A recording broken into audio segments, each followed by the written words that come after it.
What's going on, y'all? Machiavelli Mills TV. What's crazy is that I have not made a video yet showing how elated I was that the Chicago Bears got their win on Thursday night. But more importantly, I was happy for Justin Fields to ball out, to have a big game like that, and back-to-back games with 4 touchdowns, right? And then you see like him connecting with DJ Moore the way the fans hoped he would. And I'm like, man, I know it feels good for that young brother to get that pressure off of his back because the general consensus in the sports media, when I say television media, you know what I mean? A lot of these television networks have been saying that the Bears need to scrap Justin Fields. They need to go with Caleb Williams out of USC, right? I watched these shows like Speak. I've watched Chris Canty go on and on about trading Justin Fields, why his value is high, and going out and go getting Caleb Williams because he will be the guy that we need. I want to say this. I want to provide some pushback on that, man. Caleb Williams is an excellent quarterback. I think the young brother is brilliant. I love watching him play. There's a lot of great things. He plays that quarterback position phenomenally. But I promise y'all, I don't think Caleb Williams will solve the Bears' problems at all. As good as he is, I don't think he will solve the Chicago Bears' problem. The problem with the Chicago Bears, a lot of times, is that we are QB purgatory. Send your quarterback to the Chicago Bears, things will go south.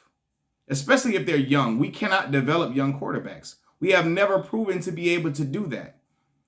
Jay Cutler, statistically, the best quarterback we've ever had on this team, came from somewhere else. Okay, so he had a lot of poise underneath him, sometimes not poise that we would like to see, because sometimes he didn't show it, right? But he had a certain poise to him already because he had already been in Denver and threw for 4,000 yards before coming to Chicago. Young quarterbacks, they cannot thrive. Why? Because the Chicago Bears do not surround the quarterback with the right personnel for him to play his best football. And while you shouldn't have to hold a quarterback's hand all the way, you shouldn't have to everything shouldn't have to be right. The sky doesn't have to be blue and 60 degrees on Tuesday, and it shouldn't have to be all these different outlying factors. But I promise y'all, when a quarterback is young and coming into the league, you're gonna have coaching staff. The play calling is gonna play calling is essential for a young quarterback to be successful. Play calling, his offensive line, his receivers, all of that is important. Chicago Bears think that a lot of people don't pay attention to the Chicago Bears at all, right? So they look at numbers, they look at stats and say, oh my God, the Bears just need a new quarterback. Go get a Caleb Williams if you want to. Go get him. And I promise y'all, and I'm not wishing bad on the young brother, but if we got the same stuff in place, it's not going to work out. It's not going to work out. I can argue that if you send Justin Fields over to Cal, and again, he doesn't do everything right. He has things he has to improve on. He holds the ball for too long at times. I've seen it a lot. Certain things, I've seen him stare down receivers before, right? So there are things he has to fix up, and he's not perfect. But I promise y'all, if you sent him to Kyle Shanahan, you send him to 49ers, I bet you Justin would star over there. Look at how Brock Purdy's doing. And listen, Brock Purdy, I'm not trying to take anything away from Brock Purdy, but the play calling is essential for that young brother. They put him in a position to win, to play his best football. The Bears, I promise you, they're not even, I'm looking at what was going on the first couple of games, and I'm like, yo, what is going on? What are we doing? All these damn screen passes we throwing, knowing that the boy throws the ball downfield. He throws it well downfield. Why are y'all not doing things like that? Screen passes that the defense is easily picking up on. And then it's, Justin Fields. No, listen, you're not playing to his strengths. Okay? Why the fuck do we got 9 screen passes I'm seeing all throughout the game at the worst possible times? It doesn't make sense. It really doesn't. Last year, they were clamoring for us to draft Bryce Young. Get Bryce. You need another quarterback. And I told y'all, Bryce is too little to be behind a terrible offensive line that the Chicago Bears have. And look, Bryce Young been hurt already. He been hurt already. So what does that tell you? You could have drafted Bryce Young all you want to. It was going to be a disaster. It's going to be a disaster. Okay? So now Caleb Williams is the guy that they're calling for. Promise you, it might be the same situation. It's going to probably be the same situation. I feel like I know it is. If you got the same coaching staff surrounding him. Our problem is we always getting these defensive coaches. Matt Eberflus is supposed to be a defensive coach. Where is the defense coming into play? Who the fuck knows? I don't know. You don't know. Your mama don't know. Your granddaddy don't know. Your auntie and them cousin them on your baby mama side, she don't know either. Okay? We don't know. But we always get these defensive coaches who cannot. We got a young quarterback getting defensive-minded coaches who have no idea how to run an offense. They're hiring coordinators who have no experience. They don't really know what they're doing for real. And they're out there just winging it. Why is it that no matter what head coach we get, what coaches we get, it feels like the playbook for the Chicago Bears stays the same, no matter who is coaching us? That's a problem. It's a personnel problem. It's a problem with the ownership. The McCaskey family gonna have to let the team go. It's just a lot of stuff they have done just terribly to me. Horribly, they've run this team horribly. It's been a shit show and a dumpster fire, a disaster a lot of times. But I promise you got to put your young quarterback in the best position to succeed. And they're not doing that. Last year, because people can talk about a lot of the analysts, they spew out the record of the Chicago Bears. Oh my God, Justin Fields is 6-24 and all of that. Did y'all watch the Bears play last year?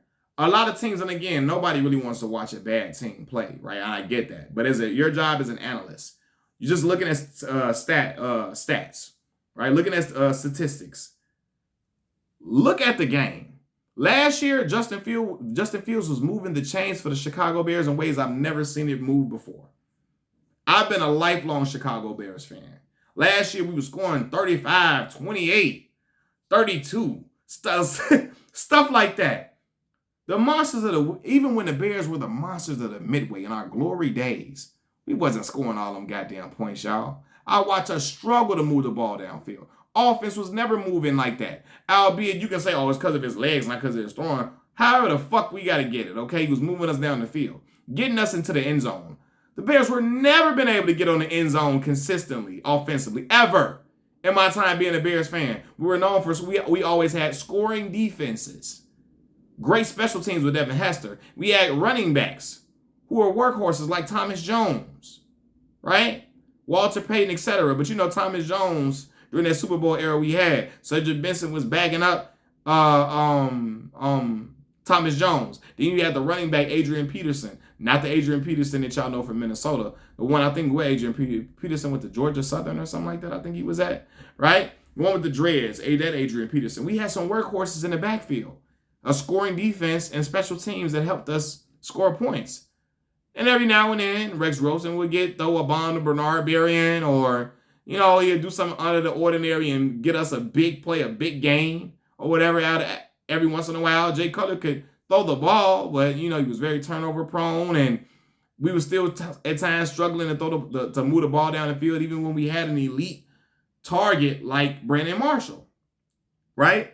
So Justin Fields marching us downfield all last season. And all they can talk about is the win and loss records.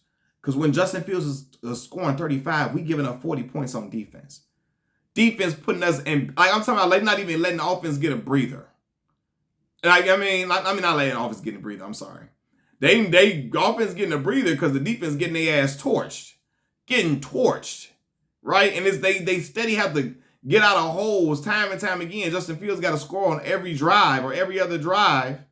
Every drive nearly to keep us in the game because the defense was so horrible. Giving up, 33 points a game? Terrible. The Chicago Bears defense has been horrible. There are no more monsters of the Midway in that defense. And people can talk about the record over and over again. Trading Roquan Smith, getting him out of here. Getting Robert Quinn them up out of here. Akeem Hicks and them gone. What defense does Justin Fields have to back him up? None. He's scoring all of them points, and they're getting answered every single time because the secondary is atrocious. Eddie Jackson then was getting dogged. Eddie had some good moments last season, but this season I've been seeing early in the year getting dogged early in the first couple of games, looking terrible, horrible. Okay. And when your defense is like that and you scoring, but your team giving up so many goddamn points, how you gonna win the game? You score 35, your team giving up 40 points. Who can overcome that? Unless you're just a god tier quarterback like Tom Brady or Patrick Mahomes, and hell, even they can't overcome that shit a lot.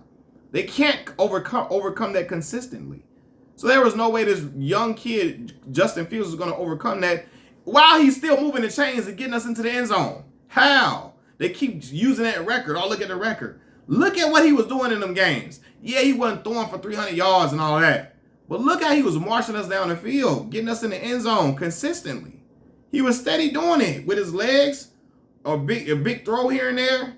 We getting downfield and scoring. And the problem is we can't win the game because the defense can't stop nobody. Couldn't stop a parked car with a machine gun in front of the... It with a machine gun couldn't stop the car, a parked car. You hear me?